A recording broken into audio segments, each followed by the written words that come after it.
to go through walls, but the first one I'm going to demonstrate is in the tower, just so you can get outside of the map and increase that percentage on your game. So the first thing that we're going to be doing is attaching both the heart refreshes, and as you guys know, this basically slows down the game and makes it go at a super slow rate. And what you can do is actually alternate your buttons. So I have both my attacks as square and triangle, where most setups on a basic default it would be square and circle. So as soon as you press square, go ahead and hold circle so that the next time it appears it'll do it on like the quickest frame possible. And then you alternate. So basically I'm going to press the first attack, hold down the next one, get it ready to go, let go of that, hold the next one, and alternate. So you're just going to be alternating between square and triangle to get that heart refresh to go as quick as it possibly can. And that's also going to be more helpful to hit it as soon as you're about to skip onto the next screen so you don't have to wait as long. But I've seen other videos and stuff where it said to spam it, and that's not true at all. You just have to alternate the buttons that you're hitting and then hold the next one, and it'll pop up on the earliest frame, and it's about the easiest way to do this. But as you can see right there, if you don't do it all the way through, it will not work. So let's try that again.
Right, and this is a second way to use the double heart refresh to gain access to the secret garden, or at least the save map. For whatever reason this was left in the game, we're going to go ahead and jump towards the wall and then initiate the double heart refresh right before, which will allow us to fall right through the map.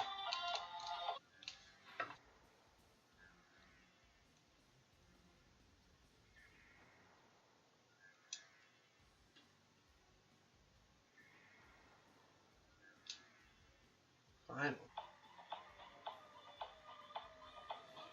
Once your cape is past the bottom of the map with the glitch for the double heart refresh, you're going to be able to have access to this room right here. It's going to glitch you underneath the map, and as soon as you come to it, it's basically going to flicker. Sometimes this can take up to like 3 to 5 minutes, so you're just going to have to let it sit. There's really not too much you can do to prevent it or change anything, but then you'll have access to the save point in the secret garden, and that is the second way that you'll be using the heart refresh to get past walls for that glitch.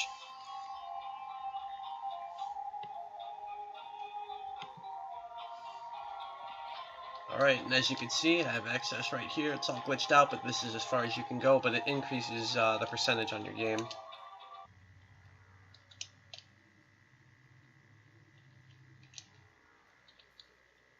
Super jump underneath the librarian, and that's basically going to give you a life max the first time you do it. Then it's going to do the axe armor, the Dracula tunic, and then a couple other items such as the ring of Arcana, so that you could have 2 of them, and that's how I have 2. One more thing, I'll go ahead and show the axe armor because that's pretty cool.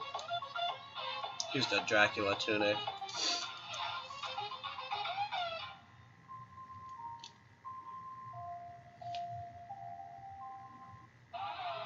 But yeah, you really don't have much other than a short hop and then the axe movement.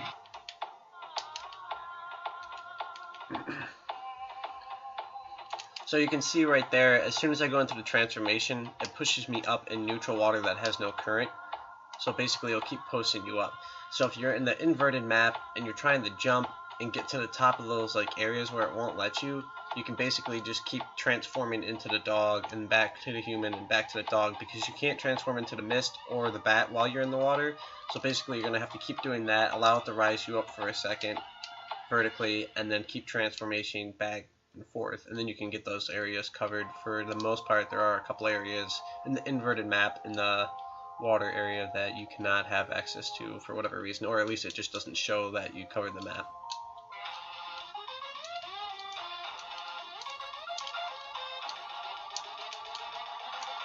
So you guys can go ahead and check those out, so you don't have to purchase them in the game. You can just input them automatically and then they'll save onto your sheet here. And the one last thing that I wanted to show was how I get my familiars leveled up. There's a couple different ways you could do this. I mean, you could literally just sit somewhere where you can't get hit and allow your familiars to attack. But one specific way to do it is in the inverted castle. There's this area, and I'll show it once I get to it, that you can particularly basically just hold out your dark shield, and your dark shield, when it absorbs anything, it basically gives your familiar 1 point. So you can just stand in one spot with the dark shield taped down, or just on your controller taped down so that it doesn't release, and then just allow it to sit and then come back to the game. And then once you come back to it, then all your familiars, or the familiar that you have out at that point, will have taken a point for every single time a Medusa head jumped into your shield. And it has to be the dark shield in order for it to work. And I'll go ahead and show that spot where I do this way to get all my guys to level 99, which was pretty easy because all I had to do was tape down that button, walk away from the game, and then come back, and then it was already level 99. Didn't even have to do anything. And I find this to be the easiest way. Now, if you guys found this helpful, don't forget to let me know in the comments below. And like I said, don't forget to check out those links, because those are pretty helpful in showing the inventories and the different glitches that are available for Symphony of the Night. And that's going to be the end of this video, and I'm probably going to be moving on past the PS1 Classics onto the new system. Like I said, either the NES or the 64, so I'm going to be doing some games for either one of those. If you guys have a preference, go ahead and let me know in the comments below also as well. And don't forget to give a like and subscribe to my channel if you guys enjoyed the content, found it helpful, and would like to see more. Thanks for watching.